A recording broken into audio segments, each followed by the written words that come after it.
What it is. How's it going, everybody? Today we're going to be talking about streaming versus episodic releases. You know, the whole binge-worthy type of releasing of all the TV shows, whether it be Netflix, HBO Max, all that good stuff. We're going to talk about the pros, the cons, all those things. If you want to hear what we have to say, sit back, relax, grab a snack, grab a drink, and listen on in to the first ones to die.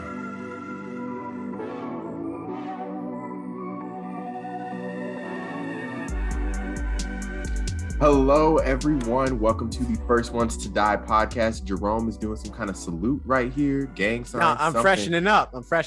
You know, just oh, getting my hair okay. Okay. Here we go. That's how this podcast is going to be tonight, as you can tell. How are you both doing today on this wonderful day? Alex, how are you doing? I'm doing okay. There's Mr. Cheddar, as always, just in the back view. Did you get a new blanket or comforter? No, it's the comforter he sleeps. It's my blanket that I got. It's like handmade, alpaca, beautiful. He took it from me, and I did not, like, when he first got here, and I didn't have the heart to take it away from him. So I finally just stretched it out because I wanted it back, and now he's upset with me.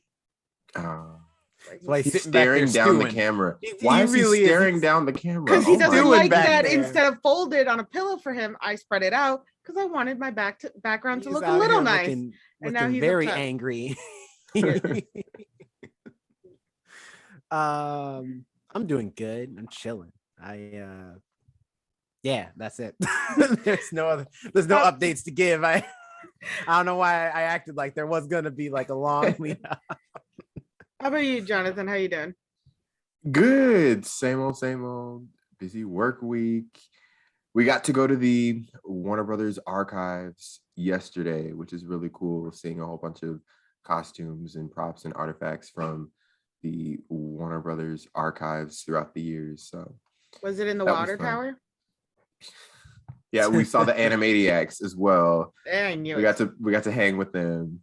It was fun. Knew it. But today we are here to talk about something that has become a talking point in recent years, I guess you can say. Back in the olden days, the days of I Love Lucy. Way when Americans, after that too, but way after that as well. Days of Friends and right, the Friends. We got Friends, again, way after that, streaming is not that. No, okay, you messed up my setup here. Alex and I were on the same wavelength. So back in the olden days, you know, you would sit the family down, watch television, and then it would be over. And then you would wait one whole week. You would wait an entire week to get the next episode of that television program. Mm-hmm. Nowadays, you hit the Netflix button, something drops on January 10th. You've watched the entire season of that show a mere 4 to 5 hours later. You've watched the entire series. So today, we are here to discuss the difference between weekly releases versus streaming and binging. This discussion basically came up because last week we were talking about it a little bit. I forget what show or what example we had used when we were discussing it last week. Do either of you two remember? I don't think we used a show. I think we were just talking about in general because all of us have been watching different shows that have different release. Actually, I had more to do with the Fresh Prince, the Bel Air reboot. Was it? Yeah, because I said you asked if I was going to continue watching it, and I said I didn't know if it was worth the wait week after week for a new episode. Because honestly, I am one of those. I am a binging person. I do prefer that because I'm like, I like to keep going. I remember the good old days when you had to wait. I used to be obsessed with the show Charmed with the 3 witches, sister witches. That was my jam. I would wait every week for a new episode. And I ended up actually finding an online site when I was younger that had the spoilers of it. So it wasn't even like I had to wait anymore. I just read it ahead of time. So clearly I have no patience at all. So that was originally how we got into it. And like I think you, Jerome, mentioned how were you on the side that it was better for the week to week almost? I think there's pros and cons to both. I think binging is cool, and I think it's interesting to see like TV writers kind of work around that format, because there is no week to week.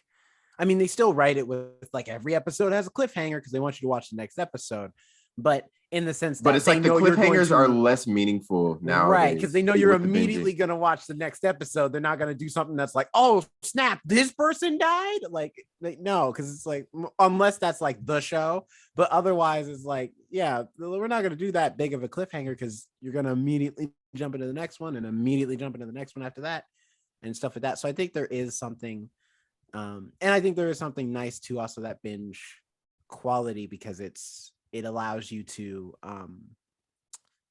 pace yourself your own way. Like you can watch it all today, you can watch a few episodes, then maybe take a break or go to work or whatever, watch a few more episodes next week, or if you want to do it an episode a week, you can do that too.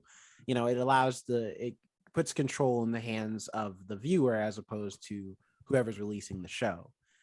On the other hand though, me personally, I do prefer episodic content, but that's only because as we've gotten more binge-worthy content, I do find myself like watching binge shows and then realizing I don't like, after I binged the whole series and realizing I have immediately forgotten about 98% of what happened in that entire season because it's not important. I just moved from one episode to the next without actually taking time to grasp anything that happened in whatever previous episode I watched, past just this linear narrative.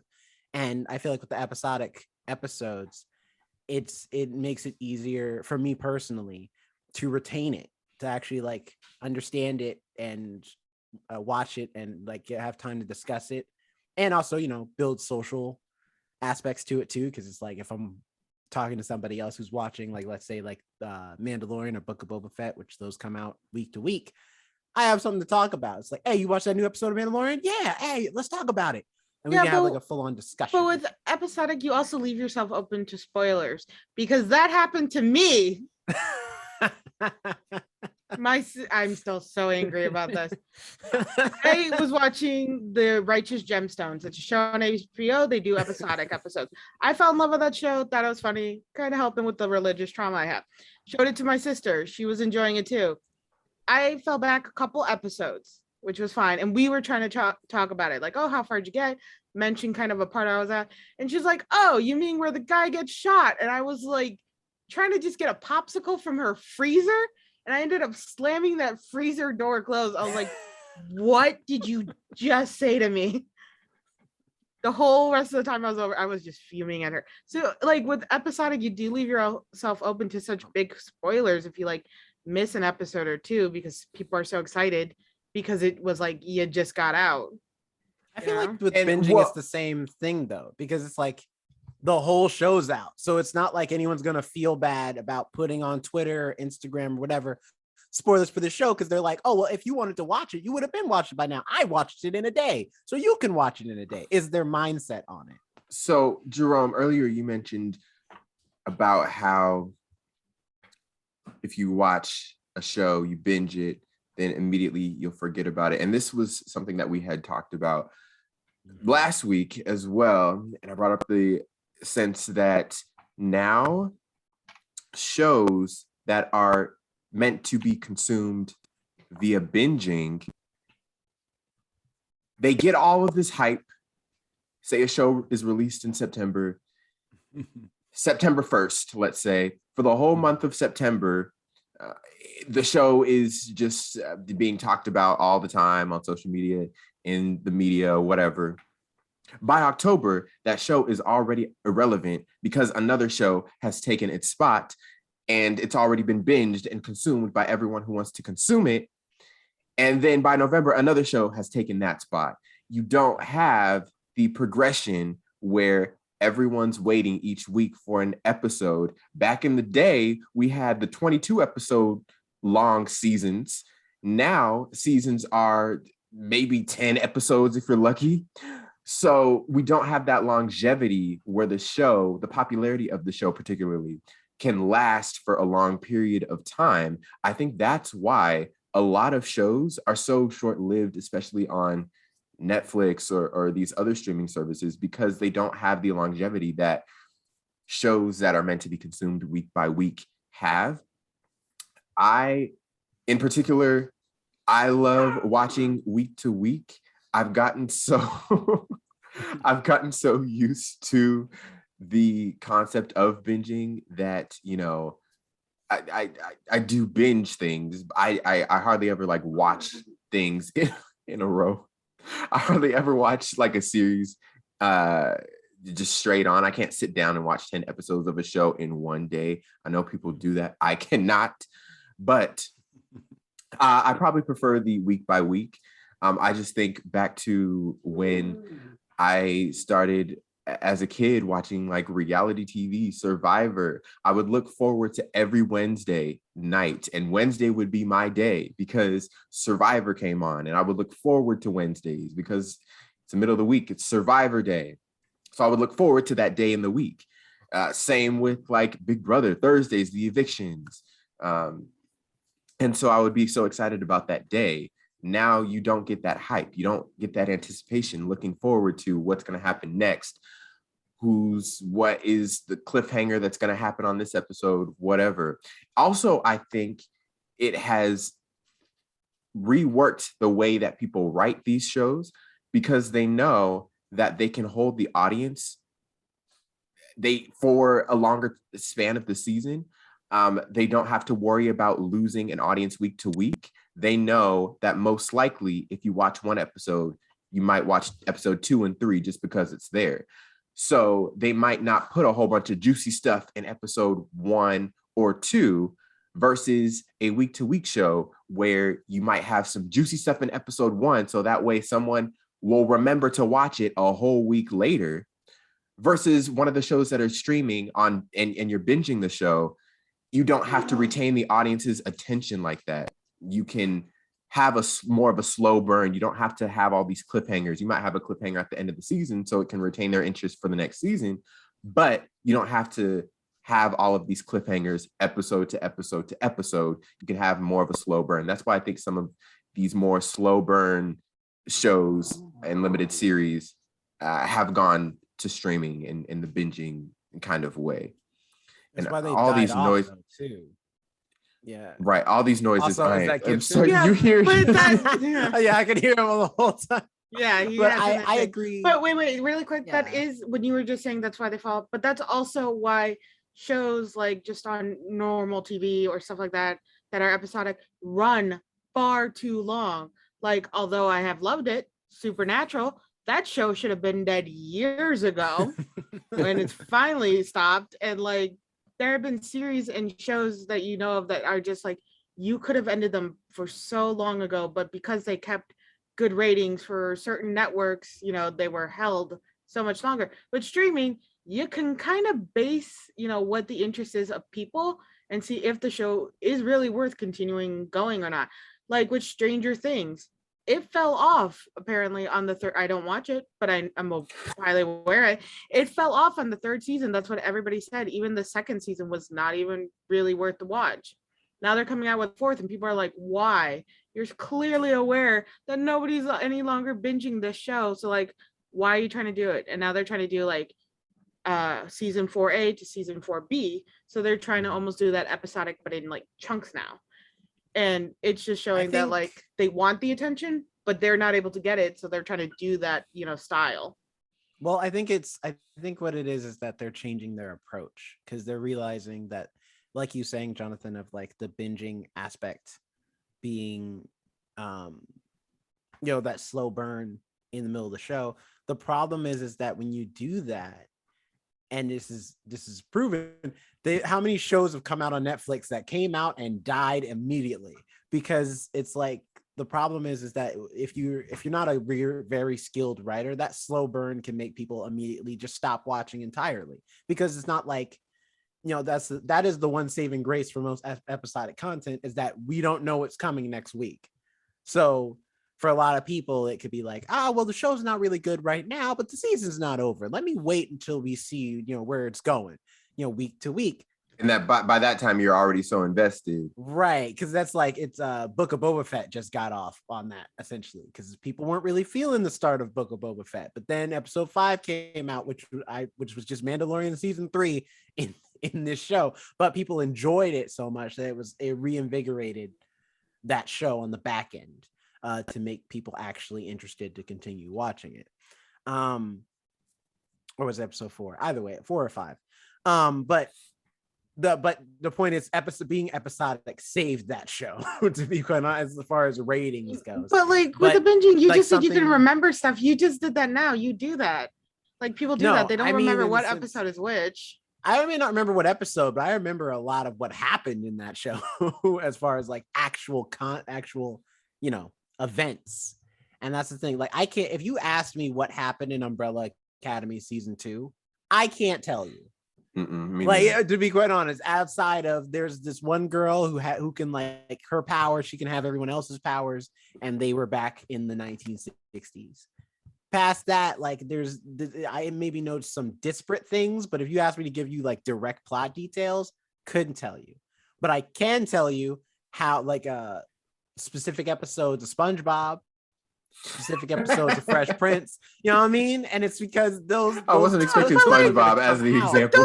Those aren't fair comparisons, because those explain a lot, but those like type of shows like shaped us as individuals, so like they have those effects. I hate it that I keep going back to Friends, but going back to Friends, somebody actually called me recently Chandler Bing, like a Gen Z age person, and I was like, I'm insulted, but I get it, and I don't like that I understand what you're saying, and I don't like that you're not wrong either. I understand. So it's like, those shows have shaped us, like Charmed. That was a big influence on my life. So of course you're going to remember stuff like that, but you can't like be like, oh, you're going to remember specific things or specific episodes from like shows more modern day when you're watching like episodic. But my point is, like, has any show you've binged stuck with you the same way as those shows in your adult life now, versus any shows you've watched that you've watched that are episodic, whether they be old or not? Recently, I feel like Recently, I feel like I know that was a little bit of anyway, and we reviewed it on the podcast. I feel like Squid Game kind of broke a little bit of that mold, in the sense that each episode was unique. And so you can remember the episodes a little more vividly.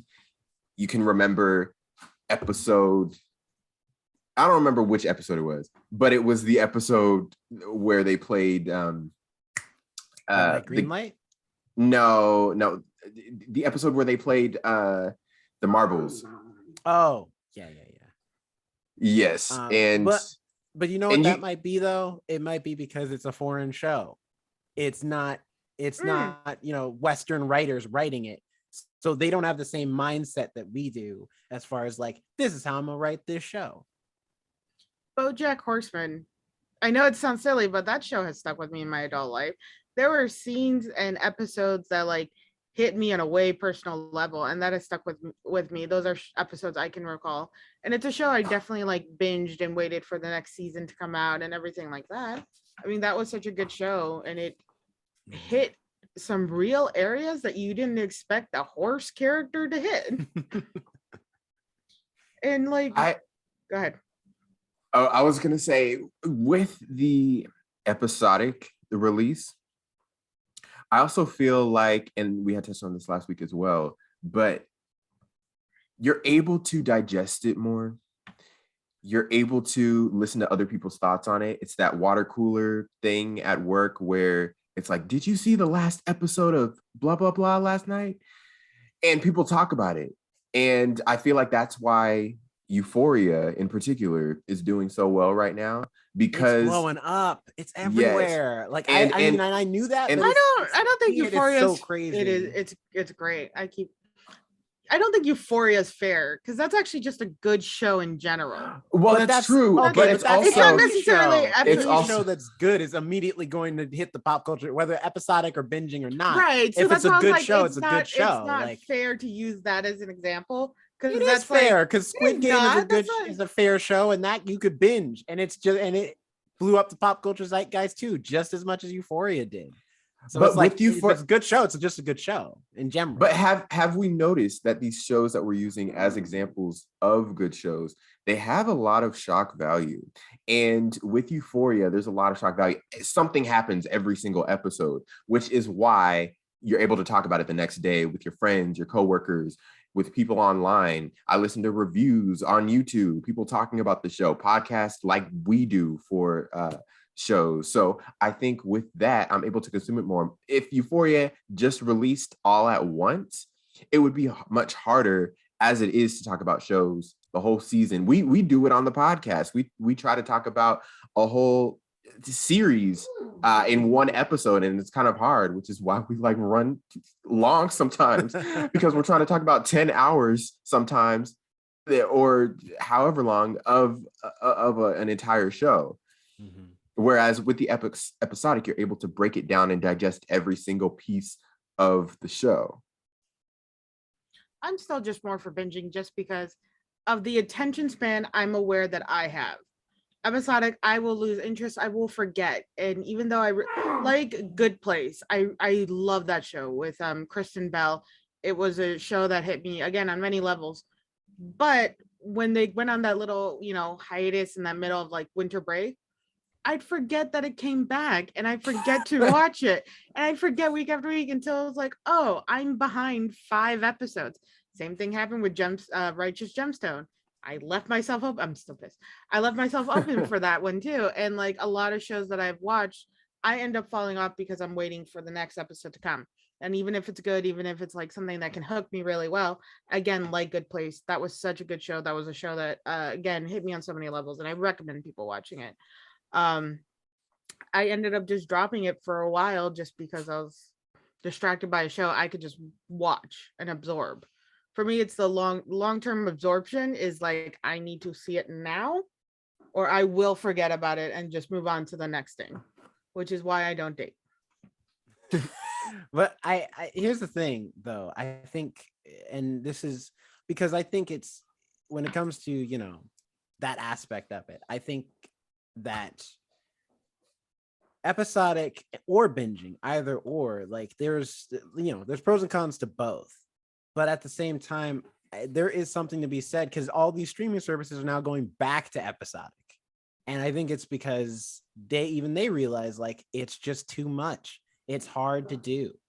As far as like releasing bingeable content, because it's either people don't talk about it, because that's the thing. It's like with streaming especially, it's hard to gauge whether or not people are engaging with your show because it's very dependent on reactions, as opposed to with television, the ratings is easy to calculate. Streaming, it's probably a little more complicated because it's like, yeah, people could be, the numbers could be up because it just came out and so everyone's talking about it, but then when the numbers are down, they're down. And that's more, and that could be because people aren't into the show. That could just be because something else came out at the same time. Like entertainment's kind of in this weird loosey-goosey place right now with the addition of streaming versus movie theaters versus TV. It's like this third other entity. And so it's like you see them like they're still experimenting. I think Arcane especially was like Netflix's first attempt to really experiment and see what happens, because Arcane was released 3 episodes at a time. Now granted, that fit the narrative structure of that show because it was like the first 3 episodes is act 1, the second 3 episodes was act 2, the last 3 were act 3. So that was their actual reason for releasing it that way, but it made it that much more exciting for people who were enjoying the show, because it was like, okay, I watched the first 3 episodes. I gotta wait for another 3 episodes. But you know what? Let me see what everybody else is thinking and let me talk about it. Let me share it with my friends. It gave people enough time to like spread the word, spread it out amongst the world and talk about it in that week time before we hit that next 3 batch of episodes coming. I think it was like Fridays or whatever. And Amazon Prime doing the same thing with Legend of Vox Machina. It released 3 episodes at a time. HBO it's Max just released, weird shows doing this, huh? well, it's just HBO Max released fighting words. Infinity Train, like I think 3 or 4 episodes at a time. So it's like, first of all, you ain't gonna insult Infinity Train, all right? Infinity Train is the jam, all right? You want to talk about working through depression and loneliness and identity? Watch Infinity Train. It's a great cartoon.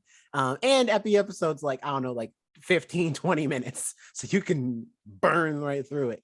Hashtag bring back Infinity Train because it's canceled now. But oh yeah, that sounds like a great show.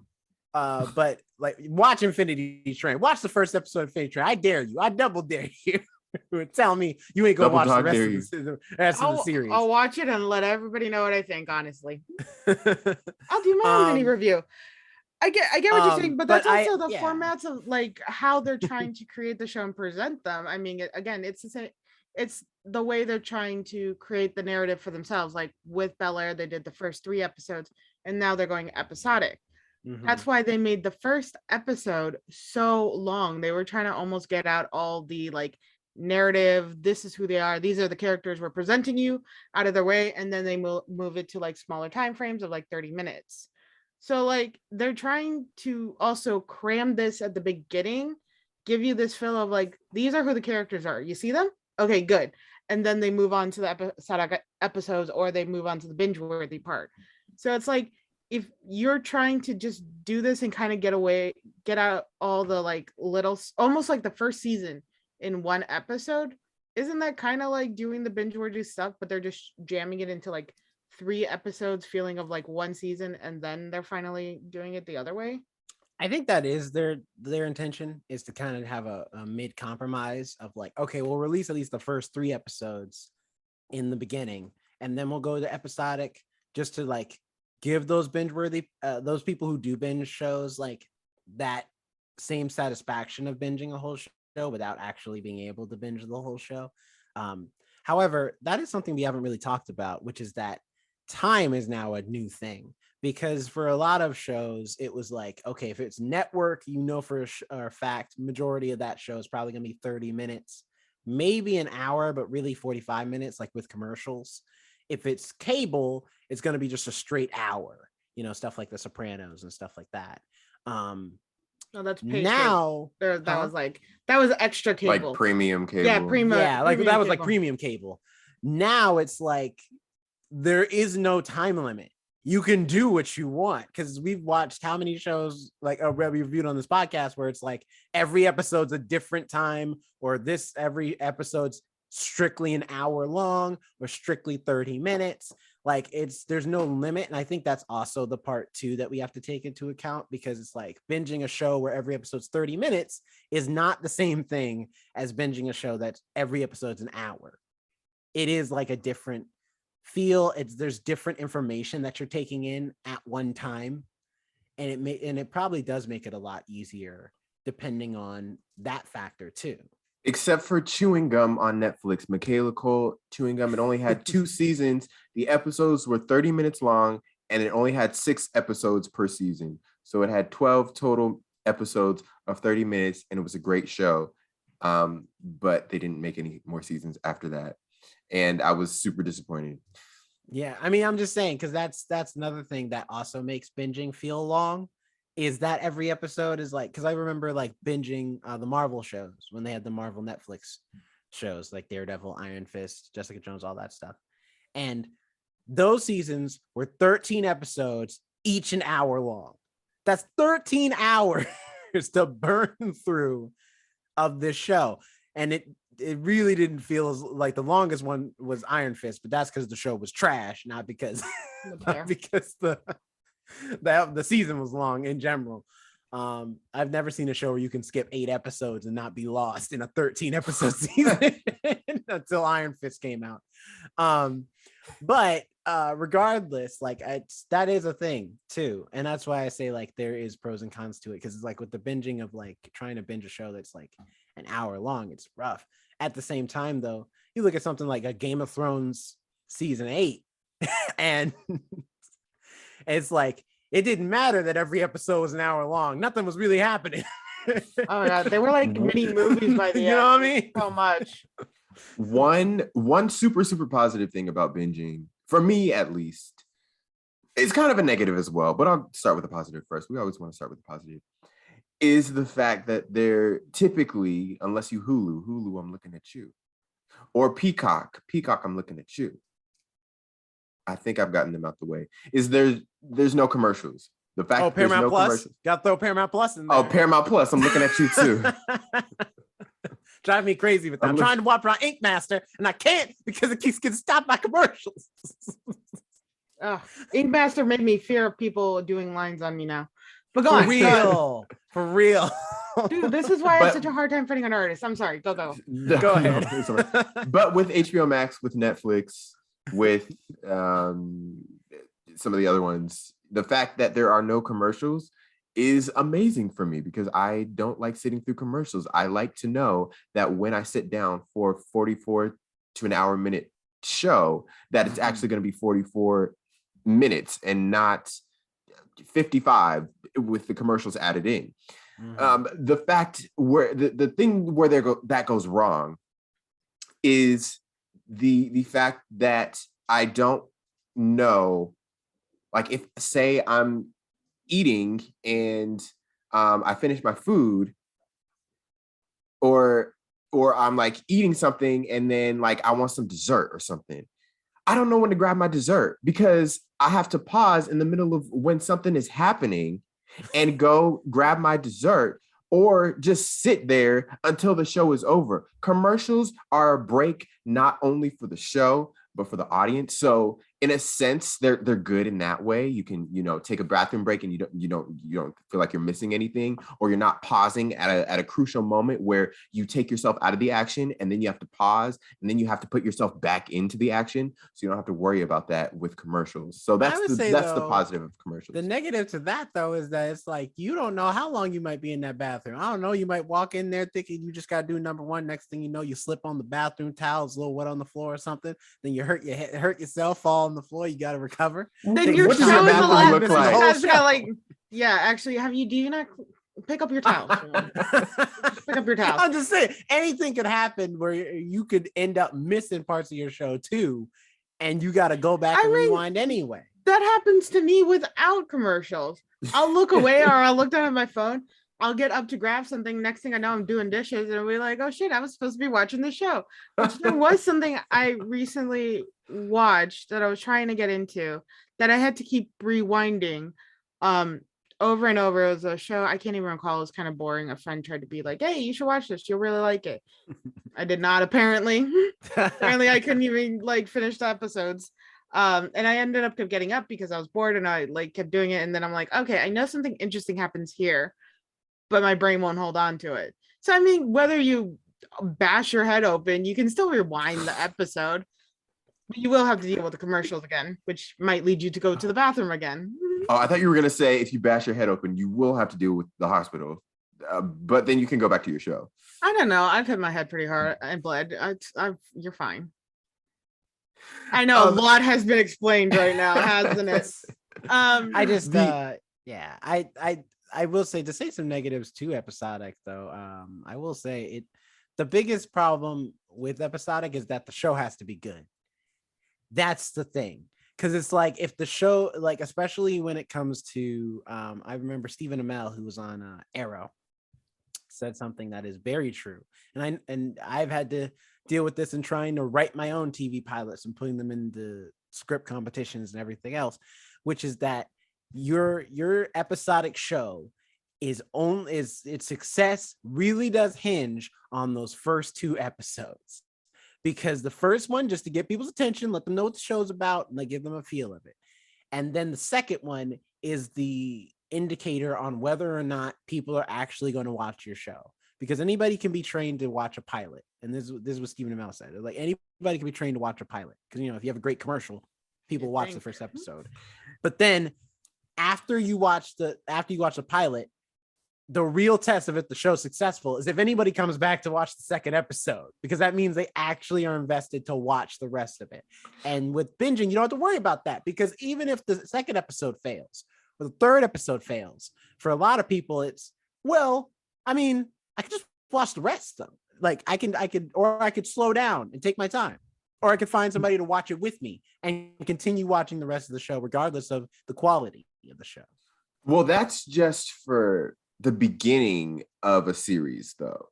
If you have established a fan base for season 1, your show's getting picked up for the next 10 years. Well, that's most likely. I'm like, if the season 1 succeeds.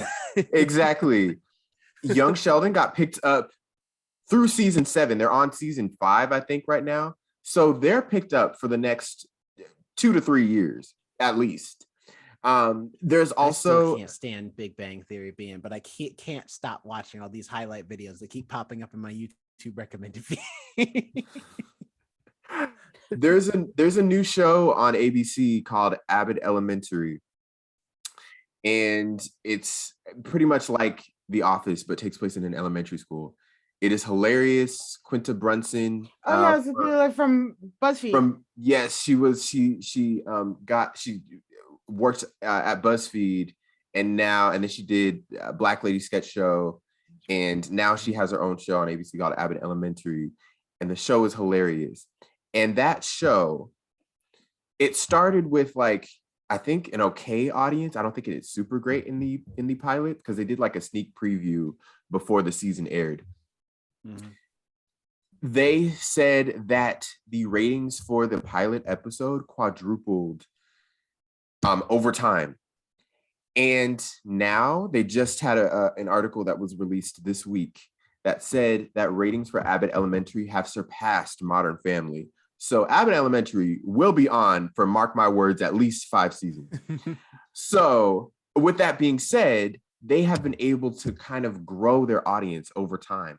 The thing that you get with week to week is that you're able to have a longer lasting relationship with your audience. You're able to grow your audience over time, which I think Abbott Elementary will do. Anyone who's listening to this right now, watch Abbott Elementary. It's a good show.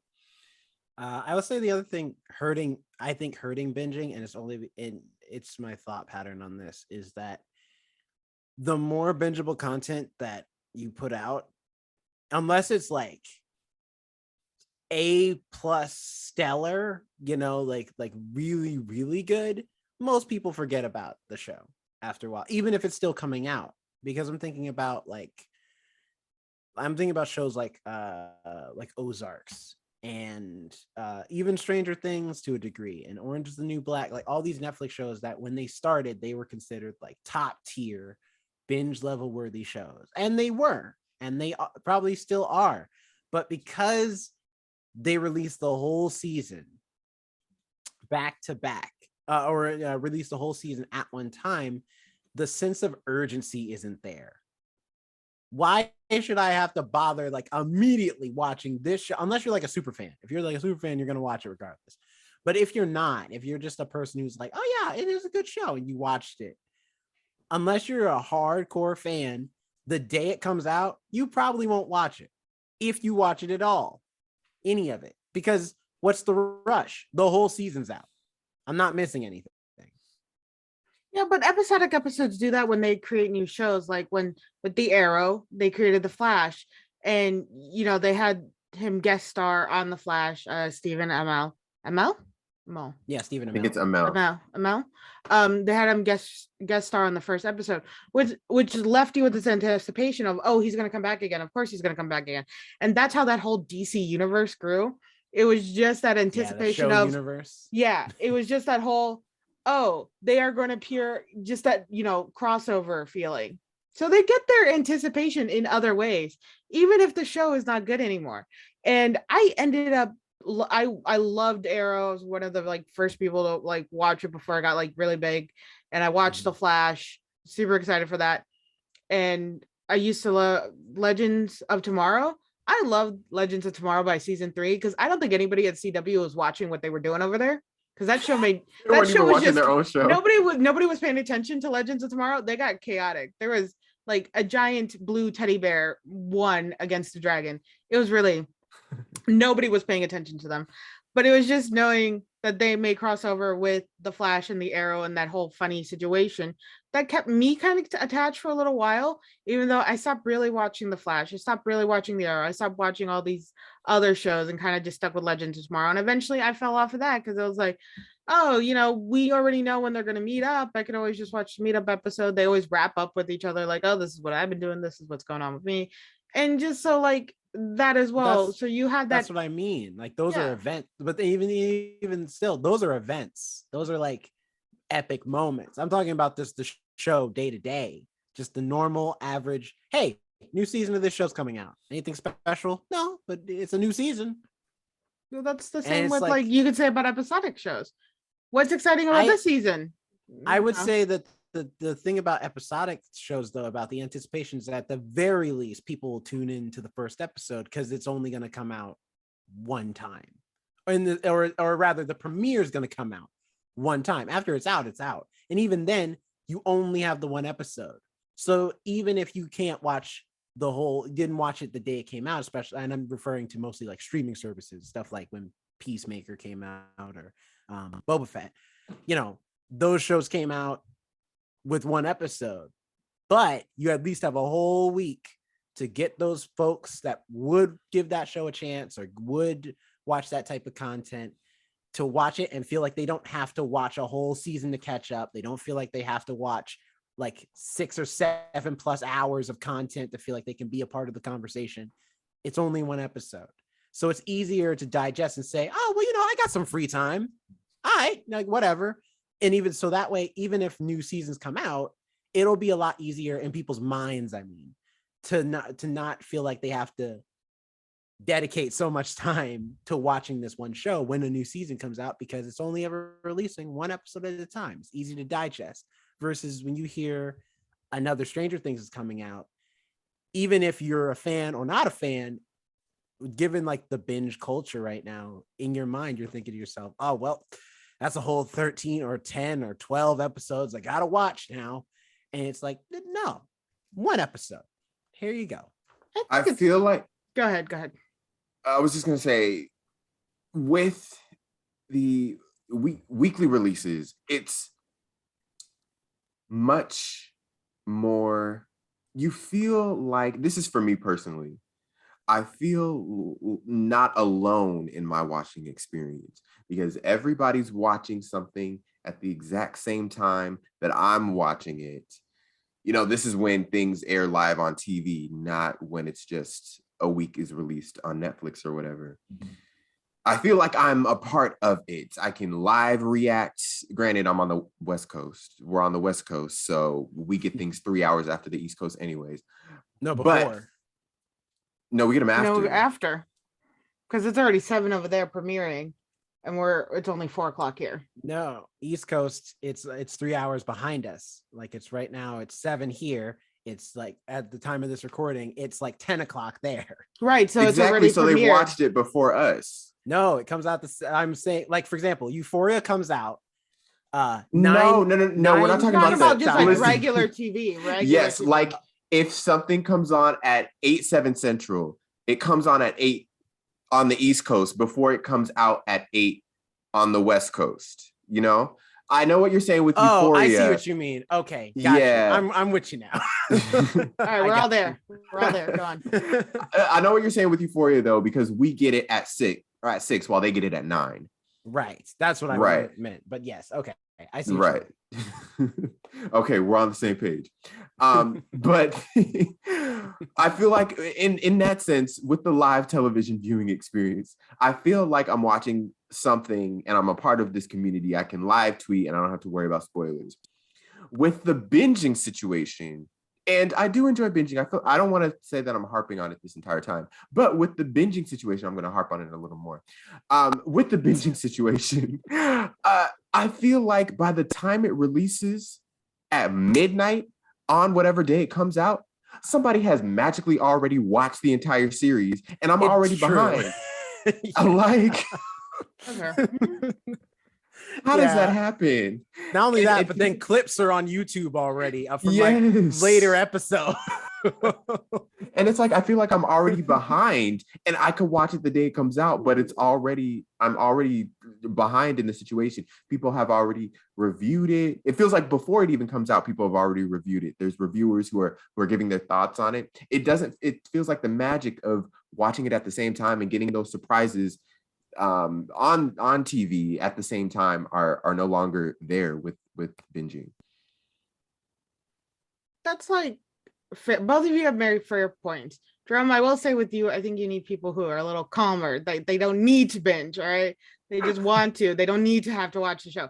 You got to calm your friends down.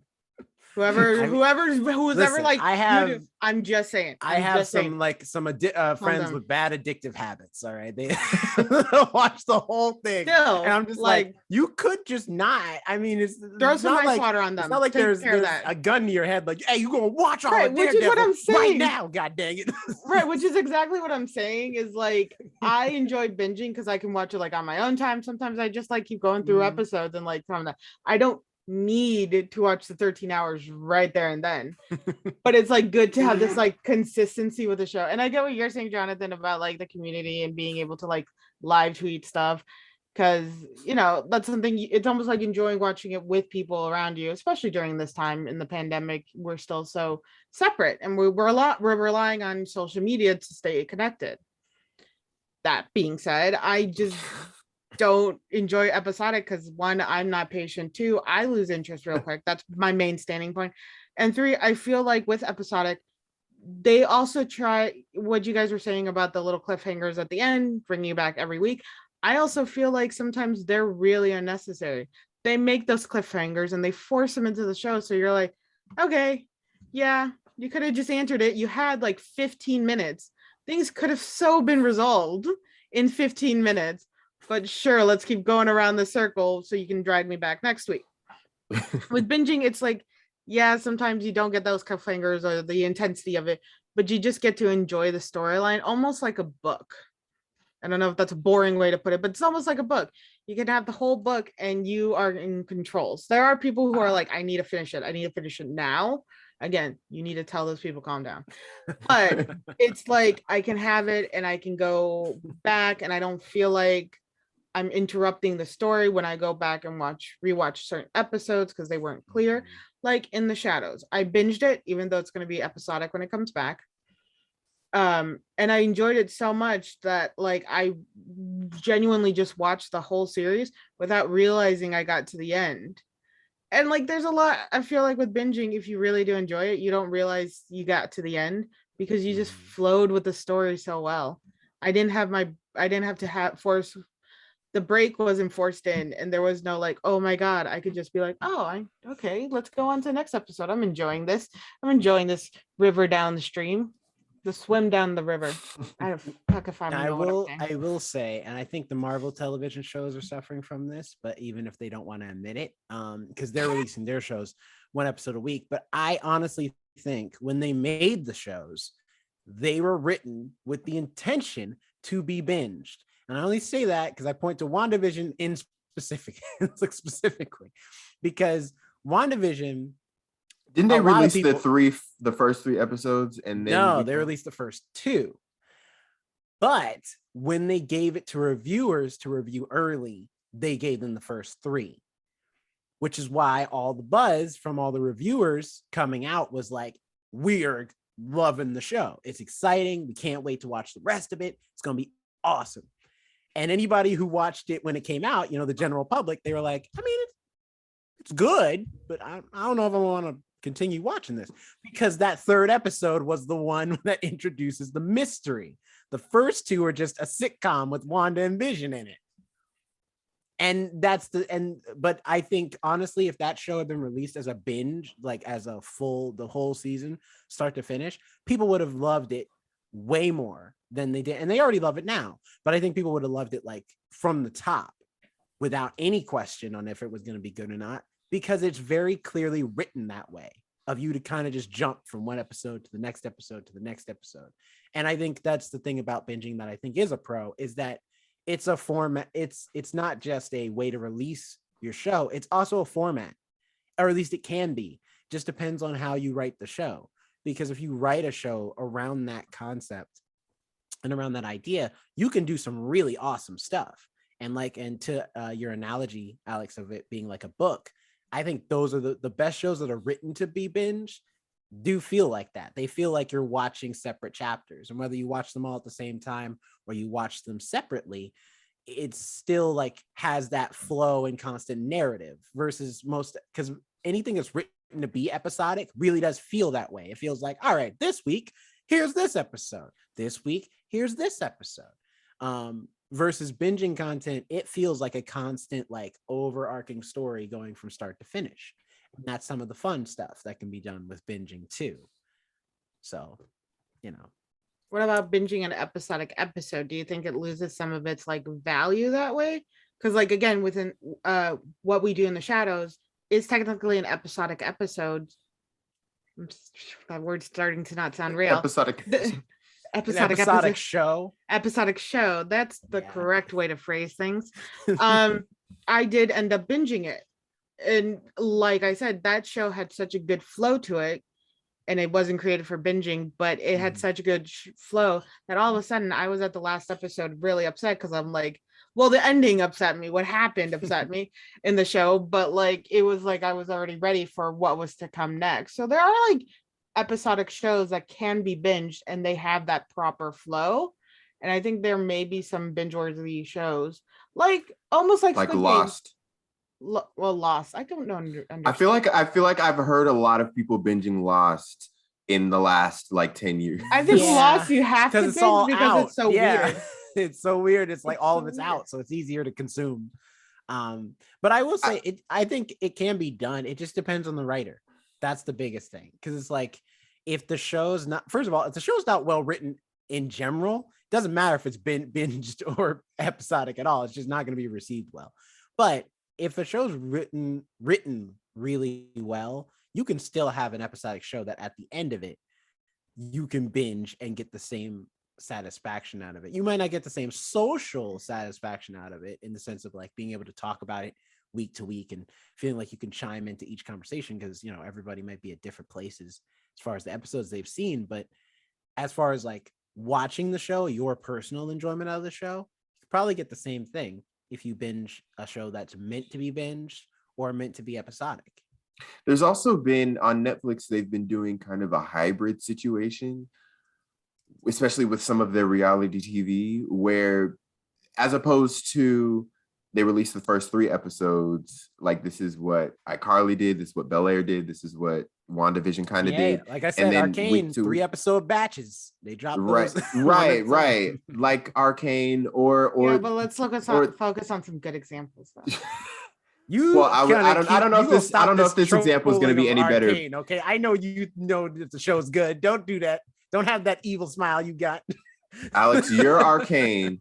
Your Arcane is my Malcolm and Marie, or my Malcolm and Marie is your Arcane. No. I stayed with my grade for Arcane from the beginning. Yours did yours just the whole straight nose dive. There was literally a full-on year we had that it just went down. No, in the sense that it's the one that needs to be brought up every episode. I just bring up Arcane because that is the episode. No, I'm just like, you just be out here trolling. I'm trying to help you, and you just keep hurting yourself. The example that I was going to give is The Circle on Netflix. They've been doing this thing where they release it in batches. So they release 3 episodes per week for 3 weeks. And then the last week they release the finale. So it gives you just enough so that you can binge, or it's actually 4 episodes a week. You can binge the show, but it's not overwhelming, and you don't have people out here spoiling crazy results. And you can also get that week to week feel where you're looking forward to the next week, what's going to happen in the next batch of episodes. Right. Yeah, I think that is the future though, because everybody's doing that. Amazon Prime is doing that now, where they're dropping like batches of episodes. Netflix is starting. I mean, even with Stranger Didn't Things they do that with Invincible? Oh no, they did week to week. Invincible, they did week to week. But I'm sure with the next season of Invincible, they might do that with Invincible too. I think that is where it's starting to become, because more and more streaming services are doing that, of dropping like, here's a few episodes, wait next week for another few episodes, or wait next week for like, you know, the other half or something like that. Like, I mean, Netflix has already been doing the like half season thing. The first show to do that was The Get Down, and that came out like way back when they were like just starting to do more original content, so they're not new to that, but I think they're just like kind of experimenting with how to release more of their content now. But I think more shows are slowly but surely getting away from the binge release schedule, or like total binge rather, of like, here's the whole season. I don't know why, because I feel like binge shows are doing just as well as episodic ones. I think because so many people have been stuck inside. So people have been running through content so much for the last 2 years. True. That like you have to think about it. Shows from the 90s have come back so strongly. Like The Nanny. I've seen people watching that. I've seen people watching Wife Swap on TikTok. That show, by the way, Memory Unlocked. Yeah, I've seen people watching these shows being like, oh, this isn't okay, and I like will watch that TikTok with them and be like, I remember laughing at this. Oh, this is not okay. I shouldn't have been watching this as a child. Or remember that you have to remember all of it's fake anyway, so what's the matter? No, I'm just talking about shows in general. I should not remember Super Nanny. Remember Super Nanny? I was a kid and I wanted to smack those kids. I still do. Whether that was real or not, I want to smack them. But and this is my final thought. But as we wrap up here, but yeah, I think there is merit to both ways you watch the show. Me personally, I do prefer the episodic format. But that being said, I would never say that like binging is not a good way to consume shows, or not a good format to release your shows in. I think it could be interesting. It can be, especially when it's done really well. It could be really great. It just depends on A, how many episodes you got, B, the content, and C, also like the person. You know, for some people, that's how they want to consume their content and it works for them. For other people, maybe not so much. But at the end of the day, like, the important thing is that great content's coming out in a way that's new, that's different, that's revolutionary, and allows people to tell great stories in new and different ways. And I think at the end of it, that's like the most important thing. Yeah. What about you, Jonathan? What is your final thought on this? I like the experience of both. They both have pros and cons. I grew up, watching things week to week like we all did. Mm-hmm. Having that, what's it called? There's a word for it, event TV or something like that, where the TV that you're watching feels like an event when you watch it, because you're in that one moment and you're watching it with everyone. So I kind of harken back to those times, and those times are not dead and gone. It's just that the way we're watching TV is shifting a little bit, and that's all right. Change is good sometimes. And I enjoy the experience of binging. Again, I can't watch an entire show in a day, but I can watch 2 episodes here, maybe part of the 3rd episode, and then the next day. I enjoy the fact that I can watch the next episode whenever I want. It kind of takes the anticipation out of it, and not in a bad way. It's just that I'm not stressed about what's going to happen in the next episode, because I know I can have it at the push of a button whenever I want it. And that's not necessarily a bad thing. It drives me crazy. You talking about part of a 3rd episode? We got to watch the whole thing. You can't stop in the middle of the episode. I will stop sometimes. I will stop. Crazy. Finish it. You're crazy. That's a whole different thing we got to come back to next week. That's going to be the start of next week's episode. What the hell? How does Jonathan have this power to stop mid-episode? I can't, especially if you get me on Hulu when there's a commercial. Oh, I'm gone. Anyway. Go ahead, Alex. Commercial just took me out. Alex, what are your final thoughts?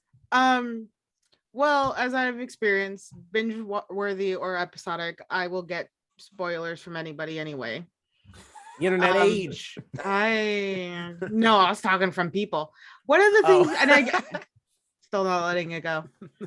One of the things you mentioned with the event TV, I remember having that experience with shows that I loved, but when it was shows I wanted to share with people, my mom and my sister talk during episodes. And it used to drive me crazy. And I think that's one of the things I enjoy about binge watching. I can just watch them. And it's so funny now because when we do that, it's Yasi, my sister's wife, does that now. She asks questions during the episode and I want to be like, shut up. But it's rude. I'm not going to do that. I like her. I'm not going to do that to her. But it's that experience of having to deal with that. It's like a big event. I'm ready to watch it. And then the constant interruption of the actual people during the event, it takes me out. And then I'm like left with like, well, what did happen? See, I think I like. Sorry to interrupt. I think that's what I liked about that event TV. When I would watch TV with like my family and my parents, and we would be talking at each other in the middle of the show, I would enjoy that. Especially if someone said, "Shh, be quiet." I would enjoy that part because it would make it more like, "Ooh, something's about to happen." So with Alex, I grew up with a family that do the same thing. We're trying. Especially when it's a show I wanted to see, and everyone keeps asking me questions, especially comic book stuff. We're like, "Who's that? What's going on?"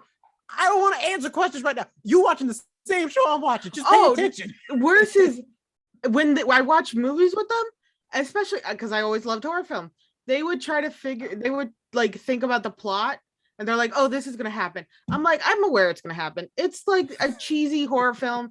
I know where they placed already all the jump scares. You don't need to tell me what is going to happen. I've already seen a show like this like 100 times. I already know what's going to happen, how the characters are going to end up. Just shut up and let me enjoy it. So like binging allows me to take control of that completely, where I could watch it and tell people to shut up. Like, oh yeah, I haven't watched the next episode. Just shh. So I can shush them, but it's not an impolite way anymore. And it's just also binge watching feels like I can go down again that like easy arc where I can have the flow of it, instead of feeling like I'm being taken in and out, like going back and forth between like, okay, there was like 3 different plots in that one episode. Are the 3 plots going to continue? Or is only 2 of the plots going to continue? Or is it going to be a main focus of the one plot and suddenly the other 2 fell backwards? You kind of get a more easy flow when it comes to like binge watching, which again, I have always enjoyed.